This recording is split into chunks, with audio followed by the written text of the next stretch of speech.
सबसे पहली बात रखी है परधन परदारा। यदि हम दूसरे के धन की इच्छा रखते हैं किसी भी तरह से, जैसे छल कपट करके कि हम तुमको अमुक अमुक सुविधा देंगे, या हम तुमको अमुक पद प्रदान कर देंगे, अमुक दुख निवृत्ति कर देंगे, अमुक अनुष्ठान के द्वारा, ऐसा भागवतिक प्रलोभन देकर किसी से धन लेना, या सांसारिक किसी छल कपट के द्वारा उसके धन का अपहरण करना, तो आप धन का उधर अपहरण कर रहे हैं, आपके भागवतिक धन का अपहरण उसको जा रहा है जिसका आप धन अपहरण कर रहे हैं, अपने आप ट्रांसफर हो जाएगा। आप छल कपट करके उसका धन ले रहे हैं तो दैवी शक्ति आपके भजन तप पुण्य का फल वहां पहुंचा देगी, सिद्धांत है, बहुत घाटा हो जाएगा। आप क्या समझते हो? आपके निमित्त से जो भी कुछ हो रहा है उसमें आपका तप और भजन खर्चा होता है। इसलिए किसी भी बहाने से ये परधन का प्रतिग्रह या परधन की चोरी या परधन का अपहरण की भावना न रखे, चाहे धामवासी हो या धाम आश्रित हो। इससे आपके सीधे भजन पर फर्क कैसे नहीं पड़ेगा? भावना है, प्रिया प्रीतम साथ चल रहे हैं, सखियां सामने संगीत बजा रहे हैं, तो हिसाब किताब प्रिया प्रीतम अपने पीछे उनकी सेवा में वो प्रार्थना कर रहे हैं, स्वीकृति हो रही, मेरी प्रियाजू की इच्छा है, इसलिए कहीं कर्ता भाव नहीं, कहीं प्रतिग्रह का भाव नहीं, कहीं स्वीकृति भाव नहीं, कहीं अहम भाव नहीं। अब वो कृपा सीधे प्रिया प्रीतम संभालेंगे, आप वहां कहीं नहीं है। आपको लाखों प्रणाम कर रहे हैं, आपकी भावना है मेरे प्रिया प्रीतम मेरे साथ चल रहे हैं, उनको नमस्कार हो रहा है, मैं तो उनकी सेवा में चल रही हूं, खत्म। अगर मेरे को प्रणाम तो हिसाब उसका देना होगा। अगर प्रिया प्रीतम को प्रणाम हो, आप सेवा में आप केवल देख रहे हैं, वो हिसाब प्रिया प्रीतम, वो अमोघ आनंद समुद्र हैं, हर जीव का परम कल्याण एक निमेष मात्र में कर देने की सामर्थ्य हमारे प्रिया प्रीतम में है। निमेष कहते हैं पलक झपकने के समय को। परदार चाहे गृहस्थ में हो, चाहे विरक्त में हो, चाहे वृंदावनवासी हो या वृंदावन के आश्रित हो, परिस्त्री के प्रति काम भाव से दर्शन करने से सारे सुकृत नष्ट हो जाते हैं। और कहीं उनके अंग प्रत्यंग का अचानक दर्शन हो जाता है तो दोबारा दृष्टि नहीं जानी चाहिए। अगर एक बार आपने देखा, दोबारा फिर काम भाव से देख लिया तो आपकी तपस्या, आपके सुकृत सब ढक जाएंगे। बाणासुर की जब भुजाओं का भगवान सुदर्शन चक्र से छेदन कर रहे थे, श्रीमद् भागवत में पढ़ लेना, तो जब देखा उनकी कुल माता आदि देवी ने कि अब किसी भी तरह भगवान का सुदर्शन चक्र छोड़ेगा नहीं बाणासुर को, तो वो दिगंबर होकर सामने खड़ी हो गई। सोई भगवान ने आंख मूंद ली और सुदर्शन चक्र को शांत कर लिया। इसमें महादेव जी की प्रेरणा थी, क्योंकि चाहते थे 4 भुजाएं तो बची रहें, 1000 भुजाओं का छेदन। आगे भगवान का सुदर्शन चक्र रुकता ही नहीं बिना आज्ञा के, तो भगवान शिव की आंतरिक प्रेरणाओं, उनकी जो कुल देवी थी वो आकर दिगंबर होकर खड़ी हो गई। भगवान ने वहां लिखा है, यदि किसी के अंग प्रत्यंगों का दर्शन हो जाए तो सारे सुकृत नष्ट हो जाते हैं, इसलिए पर शब्द लिखा हुआ है। गृहस्थ में भी है तो जो पराई माता बहनें हैं, अगर वृंदावन का आश्रय लिए हो, भगवत मार्ग के पथिक हो, तो दृष्टि एक बार जाने में क्षमा है। अचानक आप जा रहे थे, दृष्टि पड़ गई आप नीचे, मानो यमुना के किनारे कोई स्नान कर रही माता बहन, अचानक दृष्टि गई तो आपकी असावधानी थी, आप सावधान हो जाइए। दोबारा यदि काम भाव से भरकर देखा तो देखने मात्र से आपके सुकृत नष्ट हो जाएंगे, जो आपको परमार्थ में बढ़ाने वाले हैं। तीसरा, द्वेष। जब हमारे प्रतिकूल कोई आचरण करता है तो हमें द्वेष हो जाता है।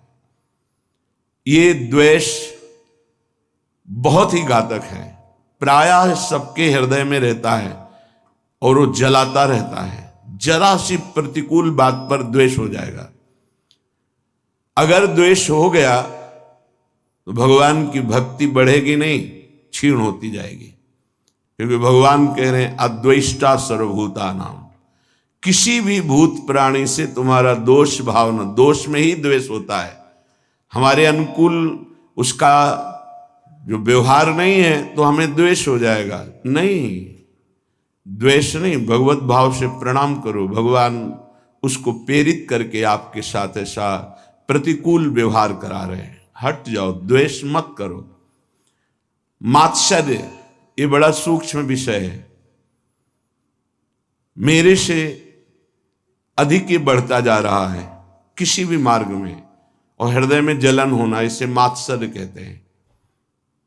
ये प्रायः बड़े बड़े साधकों के भी अंदर रहता है। किसी की यश कीर्ति सुन करके जो हृदय में एक जलन होती, उसका नाम मात्सर्य है। मत्सरति, मेरे से आगे जा रहा है। भजन मार्ग में भी ये हो जाता है। इसलिए श्रीपाद ये विश्राम की तरफ वृंदावन महिमामृत जा रहा, सार सार बातें बता रहे हैं। मात्सर्य बहुत कठिन है छोड़ना। यदि भगवत भाव नहीं करोगे तो मात्सर्य नहीं छोड़ पाओगे। अंदर अहम रहता है, तभी मात्सर्य का प्रादुर्भाव। ये बहुत जलाता रहता है, बड़े बड़े अपराध कराता रहता है। मेरे से आगे बढ़ा जा रहा है। किसी की यश कीर्ति सुनकर, किसी की बढ़ोतरी देखकर, किसी भी तरह से किसी को सुख में देखकर हृदय जो जलता है, उसे मात्सर्य कहते हैं। लोभ, हर इंद्री के भोग का लोभ होता है। लोभ पास जय गल न बंधाया, सो नर तुम समान रघुराया। गोस्वामी तुलसीदास जी कह रहे, जिसने लोभ रूपी फांसी में अपने गले को नहीं बंधाया, वो साक्षात श्री भगवान का स्वरूप हो जाता है। लोभ पास जय गल न बंधाया, सो नर तुम समान रघुराया। चाहे वो स्त्री शरीर में उपासक हो, चाहे पुरुष शरीर में, किसी भी वस्तु का, किसी भी भोग का लोभ नहीं होना चाहिए। किसी भी धन का, स्वर्ण का, पद का लोभ बहुत तरह का होता है। लोभ एक रख लो तो सब लोभ खत्म हो जाएंगे। नाम बढ़ाने का लोभ, नाम जपने का लोभ, कितना नाम अधिक जप लूं, इसका लोभ बढ़ा लो तो ये सब लोभों को नष्ट कर देगा। अनृत, झूठ बोलना उपासक के लिए बहुत हानिकारक है। झूठ बोलना नहीं, चालबाजी, छल कपट का व्यवहार उपासक के हृदय में। संत सरल चित जगत हित, जान स्वभाव स्नेह। जिनका स्वभाव प्रेममय होता है, चित्त सरल होता है, कोई छल कपट हृदय में नहीं होता, वो संत मार्ग का पथिक संत है। अनृत, झूठ बोलना नहीं होना चाहिए। संतों का मार्ग विश्वास और श्रद्धा से होता है। यहां कोई कह दे कि ऐसा से ऐसा, बिल्कुल 100% सही, उसमें ये विचार नहीं होता कि ये झूठ भी बोल सकता है क्या, ये कपट भी कर सकता है क्या, क्योंकि विश्वास से ही हमारी यात्रा हुई है। तत्काल विश्वास। ऐसे ही पूरा जगत जो थोड़ा भी आस्तिक है, संतों के वचनों पर विश्वास करता है कि ये कभी झूठ नहीं बोलते। साधक देखते ही पता चलता है कि भगवान के जन है, ये झूठ क्यों बोलेंगे, उनकी बात पर तत्काल विश्वास होता है। इसलिए अनृत, कभी झूठ बोलने का आपके हृदय में विचार ही ना रह जाए, ऐसा इष्ट देव से प्रार्थना करें कि हमें वो सामर्थ्य प्रदान कीजिए कि मैं कभी झूठ ना बोलूं। किस बात के लिए झूठ बोलूं? एक गलती छुपाने के लिए 1000 गलतियां कर बैठते हैं हम। अगर एक गलती स्वीकार कर ले तो 1000 गलतियों से बच जाएंगे। हम झूठ क्यों बोले? परुख, कड़ुआ वचन, झूठ नहीं बोलना, इसके साथ कठोर वचन नहीं बोलना। कुछ भजन करने वाले उपासक समझ नहीं पाते, तो ऐसे सेवक जी बड़ा विनोद करके उनके लिए बोल रहे हैं। एक रिसाने से रूखे से दीखत पूछत रीति भभूकत धावत।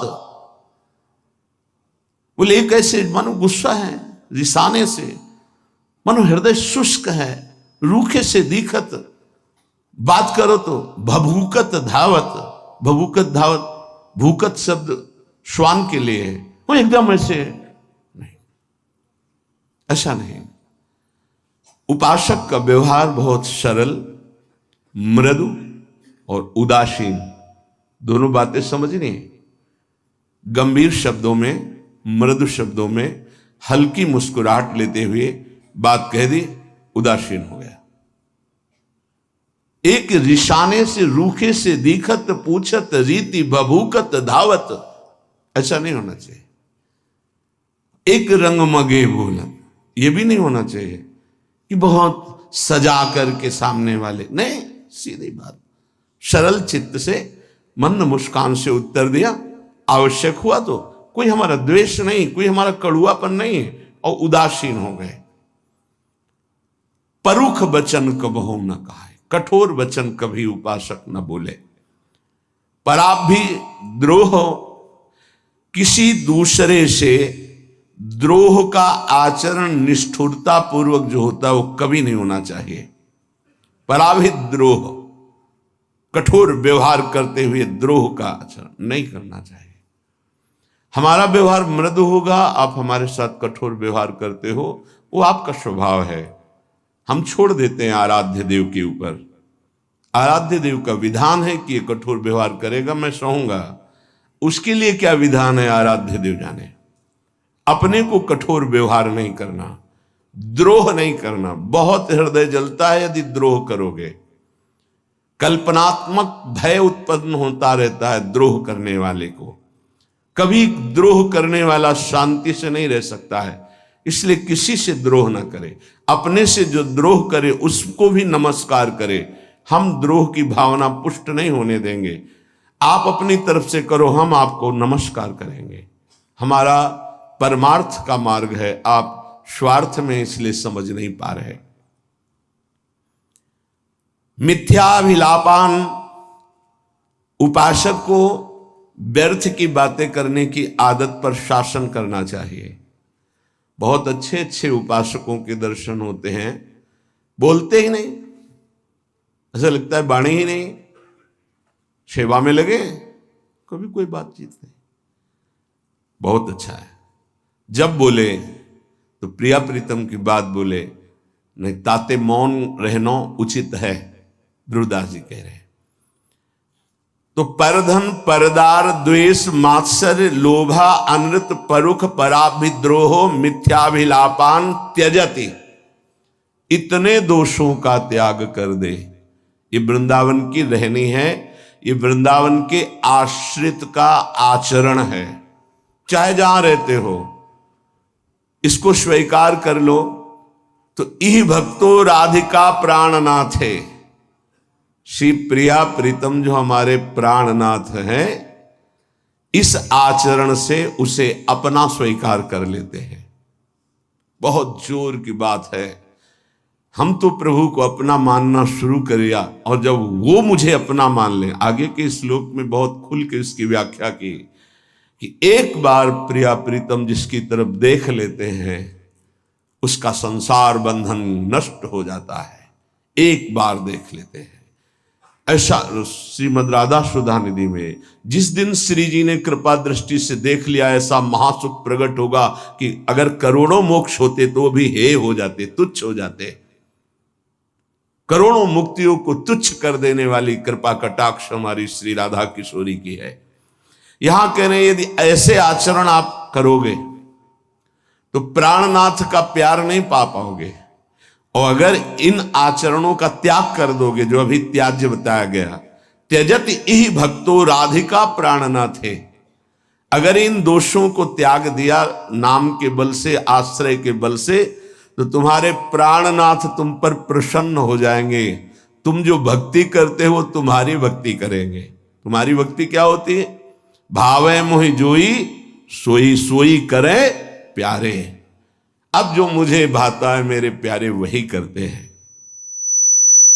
न खलु भवति बंध्या तस्य वृंदावन आशा, उसकी कभी वृंदावन की आशा और वृंदावन का फल कभी नहीं छूटेगा। वृंदावन का फल प्रिया प्रीतम की सेवा में पहुंच जाना, वृंदावन की आशा चिदानंद वृंदावन में प्रवेश पा, ये दोनों कभी व्यर्थ नहीं जाएंगे जो ऐसी रहने से रहता है।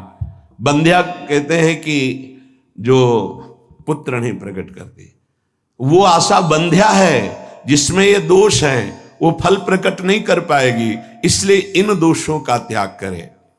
परधन का, परिस्त्री का, द्वेष का, मात्सर्य का, लोभ का, झूठ का, कठोर वचन का, दूसरे से कठोर द्रोह करने का, निष्ठुरता का और मिथ्या भाषण का जो त्याग कर देता है, प्रिया प्रीतम उसे अपना स्वीकार कर लेते हैं।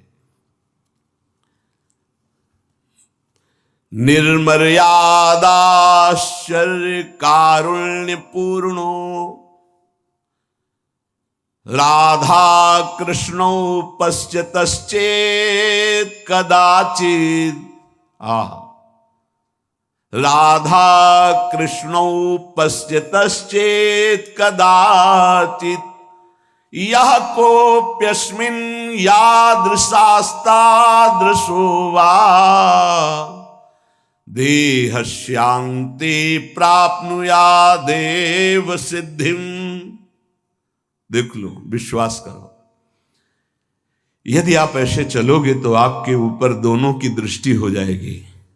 राधा कृष्णों पश्यतश्चेत् कदाचित्, किसी समय वो आपको देख लेंगे, उनके महल में रह रहे हो, पक्का विश्वास करो। ये तो यहां तो कहा जा रहा है कदाचित किसी समय देख लेंगे, अपने को रोज देखते हैं, हम ही को नहीं, आप सबको देखते हैं। क्योंकि आप नहीं देख रहे, जब देखते हैं तो पता चलता है वो किस किस को देख रहे हैं। वो सब आप शरणागत हैं, आप सबको देखते हैं। कदा वा खेलंतो ब्रजनगर वीथीषु हृदयम हरंतो श्री राधिका मधुपति कुमारो सुकृतिना। जो हमारे नवल किशोर युगल सरकार हैं, खेलते खेलते कभी देख लेंगे और आपके चित्त का अपहरण कर लेंगे। कदावा खेलंतो ब्रजनगर बीथीषु हृदयम हरंतो श्री राधा मधुपति कुमारो सुकृतिना। अकस्मात किसी दिन दृष्टि पड़ेगी हमारे सरकार की और आपके चित्त को चुरा के निहाल कर देंगे। इस देश में रहने का यही फल मिलता है। कदा वा खेलंतो, कभी खेलते खेलते युगल सरकार, ये मेरा शरणागत है, राधा राधा पुकारता रहता है, देख लिया, निहाल कर देंगे। निर्मर्याद कारुण्य पूर्णो, कोई सीमा नहीं जिनकी करुणा की, उस करुणा से पूरित होकर राधा कृष्णो पश्यतश्चेत् कदाचित्, उसे राधा कृष्ण देख लेते हैं। किसको? जो वृंदावन का आश्रय लेकर ऐसी रहनी जो पीछे बताई गई, या वृंदावन का वास करके ऐसी रहनी से जो है हमारे प्रिया प्रीतम उससे देख लेते। अब कह रहे चाहे वो कैसा कोई भी क्यों न हो, वो देह त्याग कर प्रिया प्रीतम की सेवा में पहुंचेगा पक्का। देहस्यांते प्राप्नुयादेव सिद्धिम, वो इस परम सिद्धि को प्राप्त हो जाएगा कि प्रिया प्रीतम के समीप पहुंच जाएगा। या कोप्यस्मिन, कोई भी हो, याद शास्ता दृशोवा, वो कैसा भी हो, अगर इस रहनी से वृंदावन का आश्रय ले लिया, वृंदावन की आशा कर ली है, वृंदावन का वास कर रहा है, तो एक दिन प्रिया प्रीतम देख लेंगे, पक्का देख लेंगे। विश्वास करो, जो लिखा है हरिवंश महाप्रभु भी श्रीमद् राधा सुधा निधि में वही, और हृदय भी वही साक्षी इस बात का कि वो देख लेते हैं। और वो जब देख लेते हैं तो फिर निहाल हो जाता है जीव, एक अलवेली मस्ती आती है उसके हृदय में। इसलिए बहुत महिमामयी बात कह रहे हैं कि अभी तक तो हमने तुमसे कहा कि धर्म कर लो, आज कहता हूं अधर्म कर लो। श्रीपाद बड़ी गूढ़ भाषा में कह रहे हैं, कुरु शकलम धर्मम मुंच सर्वत स्वधर्म त्यज गुरुमपि वृंदारण्यवासानुरोधात। आज मैं तुमसे कहता हूं कि एक अधर्म कर लो तुम। क्या धर्म? बोले मुंच सर्व स्वधर्म, सब धर्मों का त्याग कर दो या धर्म कर लो। विनोद की भाषा में कह रहे कि किसी को लगता हो कि मैं अपने कुल धर्म का त्याग करूंगा, अपने किसी का मैं पति हूं, किसी का पुत्र हूं, किसी का मैं पिता हूं, किसी का भाई हूं, कि तो हम भाई होने का क्या धर्म है, पति होने का क्या धर्म है, पुत्र होने का क्या धर्म है, पिता होने का क्या धर्म है, और मैं अमुक वर्ण का हूं उसका धर्म क्या है, बड़ा बड़ा। तो कह रहे हैं आज मैं कह रहा हूं कुरु सकल अधर्मम, आज ये सब अधर्म कर डालो। आगे वर्णन कर रहे हैं क्या धर्म? बोले यद्यपि अपना स्वधर्म पालन करना बड़ी महिमामय है, लेकिन मैं कह रहा हूं स्वधर्मम त्यज, छोड़ अपने धर्म को। अरे बोले भगवान तो कह रहे हैं स्वधर्मो निधनो श्रेयः पर धर्मो भयावह। तो वही भगवान आगे कह रहे सर्वधर्मान परित्यज्य, वही श्रीपाद कह रहे। बहुत गूढ़ भाषा संतों की होती है। कह रहे कुरु सकल अधर्मम, ये जितनी मैं कह रहा हूं ये सब अधर्म कर डालो। क्या? बोले सर्व स्वधर्म त्यज, अपने स्वधर्म का त्याग कर दो। फिर क्या करो? बोले गुरुमपि त्याज्य, जो गुरुजन, यहां गुरुजन का शब्द गुरु से नहीं है, पूज्य जन है, बाबा हैं, परबाबा हैं, पूज्य जन हैं, जो जिनको हम गुरुजन की तरह आदर करते हैं, बोले उनकी भी अवहेलना कर दो, नहीं सुनना। वृंदारण्य वासानुरोधात, आप वृंदावन का आश्रय, वृंदावन के वास का अनुरोध प्रिया प्रीतम से करके ये सब कुछ छोड़ दो। सातो परम धर्म, ऐसा मत सोचना कि ऐसा करने से अधर्म हो जाएगा। बोले सातो परम धर्म, परम धर्म की प्राप्ति हो। गोकर्ण जी भी अपने पिता को आदेश करते हैं, धर्मम भजस्व सततम त्यज लोक धर्मान, लोक धर्म का त्याग करके परम धर्म का भजन करो पिताश्री। कैसे करूं? सेवन सदा साधु पुरुषं जहि काम तृष्णाम, सदा संत महापुरुषों की सेवा करो कामना और तृष्णा का त्याग करके, क्योंकि संत सेवा में बाधा पहुंचा देती है कामना और तृष्णा। दोष दर्शन हो जाएगा, आपको जलन हो जाएगी, ईर्ष्या हो जाएगी। यदि कामना है, जही काम तृष्णाम, तृष्णा है, ये आपको बाधा पहुंचा देगी। नहीं तो लोक धर्म का त्याग कराकर भागवत धर्म में स्थित करने की सहज सामर्थ्य साधु समागम से प्राप्त हो जाती है। बहुत ऊंची बात कह रहे हैं। सातों परम धर्म, परम धर्म बन जाएगा। च भक्ति, परम भक्ति बन जाएगी। सा गुरुणाम सेवा, परम गुरुजनों की सेवा बन जाएगी। किल कलुष राशिर यदि वासांतराय, यदि वृंदावन धाम का तुम्हें वास मिल गया, आश्रय मिल गया, तो सबका कल्याण हो जाएगा। तुम्हारे माता पिता प्रपितामह जितने भी हैं, 14 आगे की 7 पीछे की 21 पीढ़ियां परम पद में चली जाएंगी यदि भजन परायण हो गए। पर बड़ा कठिन है, इन बातों को समझ पाना बड़ा कठिन है। भगवत प्राप्ति ही जीवन का परम लक्ष्य है। और देखो जैसा वातावरण होता है उसका प्रभाव पड़ता है। सिद्ध पुरुषों की बात अलग है, साधकों को भागवतिक वातावरण यदि मिले तो बहुत जल्दी भक्ति का प्रादुर्भाव होकर के उसका बढ़ना हो जाए। जैसे आप यहां सुन रहे हैं तो भागवतिक आकर्षण हो रहा है, अभी आप बाहर निकले तो सांसारिक आकर्षण धूल डाल देगा। ये जो चिंतन बन रहा है, लक्ष्य बन रहा है, बैठे बैठे देखो लक्ष्य बन रहा है, दोषों के त्याग का और भगवत प्राप्ति का कहीं न कहीं बीज पड़ रहा है। बाहर जाते ही ऐसे केमिकल छिड़क दिए जाएंगे कि वो अंकुरित ही नहीं हो पाएगा। माया का बड़ा प्रभाव है। तो कैसे हम बाहर बचें? हृदय में आश्रय और मुख में नाम जप है, पक्का कोई भी प्रभाव नहीं कर पाएगा। नाम जब चल रहा हृदय में आश्रय है।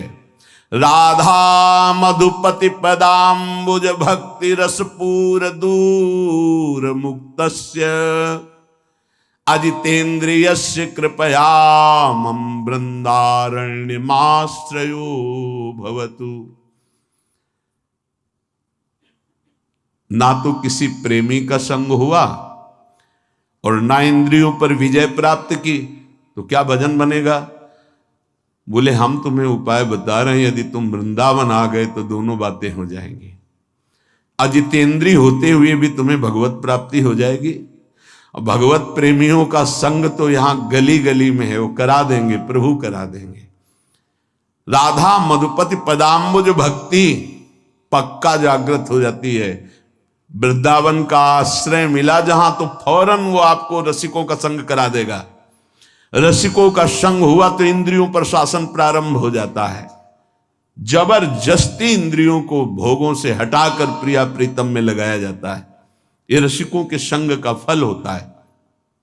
बोले कृपया मेरी बात मान लो कि आप अजितेंद्रिय हैं पक्का। कौन इंद्रियों पर विजय प्राप्त करा? कोई बिरला ही। और आप प्रेमी जनों के संग का सेवन नहीं कर रहे, लगभग ऐसा ही होता है। संग का तात्पर्य होता है उनकी आज्ञा में रहना। आज्ञा पे हैं तो दूर हैं, आप हृदय की बात नहीं जानते। आपको लगता है कि समीप वाले बहुत प्यारे हो सकते हैं, आप भ्रम मत कीजिए। मिलना, समीप बैठना या समीप रहना, यही प्रेम का लक्षण नहीं होता। भगवान ने ब्राह्मण पत्नियों को मथुरा को बताया था, मेरी आज्ञा का पालन करना, मेरा नाम कीर्तन करना, मेरा गुण कीर्तन करना, मेरा ध्यान, ये मेरे सानिध्य से भी जल्दी अधिक प्रेम प्रकट कर देगा, ये भगवान ने कहा। ऐसे ही रसिक महापुरुषों की आज्ञा में रहना, उनके बनकर रहना, हृदय से उनको अपना मानना, तो हृदय खिंचता रहता है। वो बताने का विषय नहीं होता, हृदय खिंचता रहता है उसकी तरफ। और वो जब हृदय खिंचता है तो जो हृदय में चलता है वो वहीं चलने लगता है। खास बात को पकड़ना। हम लोग बाहरी बात को पकड़ते कि हमारी तरफ तो देखा भी नहीं, हमसे तो बात भी नहीं करते, हमको तो कोई सेवा भी नहीं मिली, हम समीप भी नहीं बैठ पाते, तो पता नहीं उनकी हम याद में है कि नहीं। ऐसा नहीं। बाहरी व्यवहार में आप पास बैठे हुए देख सकते, हो सकता है 24 घंटे में उनकी एक बार याद ना आती हो, और आप दूर रहकर उनकी आज्ञा का पालन करते, हो सकता है 24 घंटे आप उनकी स्मृति में आते हो।